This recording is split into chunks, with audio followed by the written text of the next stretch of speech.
Assalamualaikum warahmatullahi wabarakatuh. Perkenalkan nama saya Dewi Wulandari, NPM 30621566036, Prodi PGSD semester 2, kelas 26 atau 08 Banjarbaru, mata kuliah Kewarganegaraan. Pada kesempatan kali ini, saya akan mempresentasikan tentang bab 3, yaitu bagaimana urgensi integrasi nasional sebagai salah satu parameter persatuan dan kesatuan bangsa.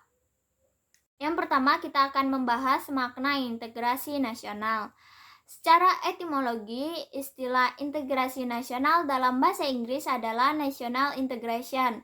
Nasional artinya bangsa sebagai bentuk persekutuan dari orang-orang yang berbeda latar belakangnya, berada dalam satu wilayah dan di bawah satu kekuasaan politik. Integer artinya utuh atau menyeluruh. Berdasarkan arti etimologinya itu, integrasi dapat diartikan sebagai pembauran hingga menjadi kesatuan yang utuh dan bulat. Secara terminologi, integrasi nasional berarti penyatuan, pembauran, keterpaduan sebagai kebulatan dari unsur atau aspek-aspeknya. Selanjutnya, jenis integrasi. Yang pertama, integrasi politik. Dimensi yang bersifat vertikal menyangkut hubungan elit dan massa, baik elit politik dengan massa pengikut atau antara penguasa dan rakyat, guna menjembatani celah perbedaan dalam rangka pengembangan proses politik yang partisipatif. Dimensi horizontal menyangkut hubungan yang berkaitan dengan masalah teritorial antar daerah, antar suku, umat beragama, dan golongan masyarakat Indonesia. Yang kedua, integrasi ekonomi. Integrasi ekonomi berarti terjadinya saling ketergantungan antar daerah supaya memenuhi kebutuhan hidup rakyat.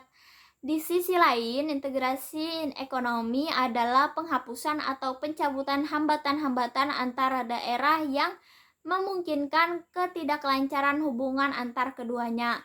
Misal, peraturan, norma, prosedur, dan pembentukan aturan bersama yang mampu menciptakan keterpaduan di bidang ekonomi. Yang ketiga, integrasi sosial budaya. Integrasi ini merupakan proses penyelesaian unsur-unsur yang berbeda dalam masyarakat sehingga menjadi kesatuan. Unsur-unsur yang berbeda tersebut dapat meliputi ras, etnik, agama, bahasa, kebiasaan, sistem nilai, dan lain sebagainya. Integrasi sosial budaya juga berarti kesediaan bersatu bagi kelompok-kelompok sosial budaya di masyarakat, misal suku, agama, dan ras.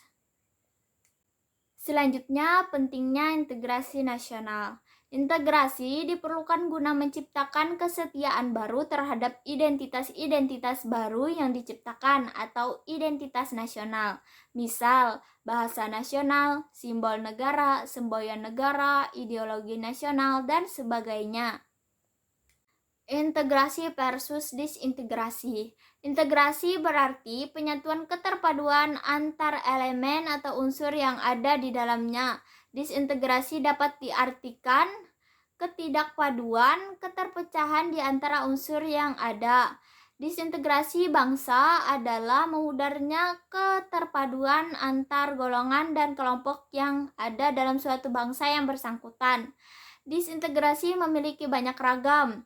Misalnya, pertentangan fisik, perkelahian, tawuran, kerusuhan, revolusi, bahkan perang. Selanjutnya, perkembangan sejarah.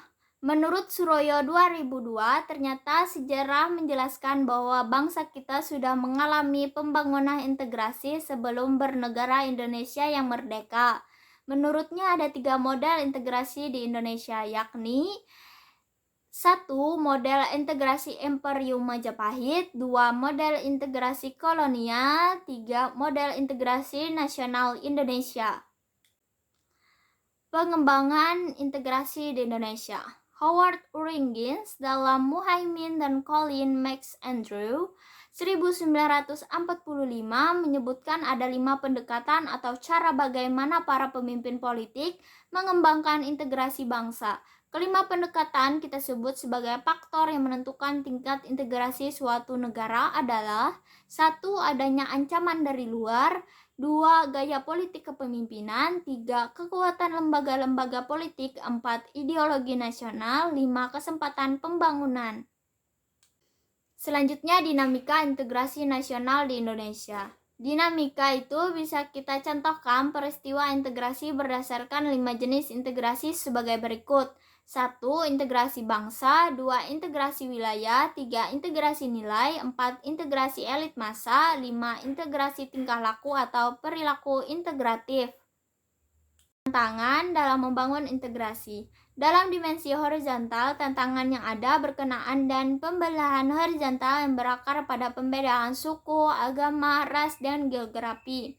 Sedangkan dalam dimensi vertikal, tantangan yang ada adalah berupa celah pembedaan antara elit dan massa, di mana latar belakang pendidikan kekotaan menyebabkan kaum elit berbeda dari massa yang cenderung berpandangan tradisional. Mendeskripsikan esensi dan urgensi integrasi nasional. Integrasi masyarakat yang sepenuhnya memang sesuatu yang tidak mungkin diwujudkan karena setiap masyarakat di samping membawa potensi integrasi juga menyimpan potensi konflik atau pertentangan. Namun, apapun kondisinya, integrasi masyarakat merupakan sesuatu yang sangat dibutuhkan untuk membangun kejayaan bangsa dan negara, sehingga perlu senantiasa diupayakan. Kegagalan dalam mewujudkan integrasi masyarakat berarti kegagalan untuk membangun kejayaan nasional, bahkan dapat mengancam kelangsungan hidup bangsa dan negara yang bersangkutan. Sekian presentasi dari saya, salah hilafnya saya mohon maaf. Saya akhiri, wabillahi taufiq wal hidayah. Wassalamualaikum warahmatullahi wabarakatuh.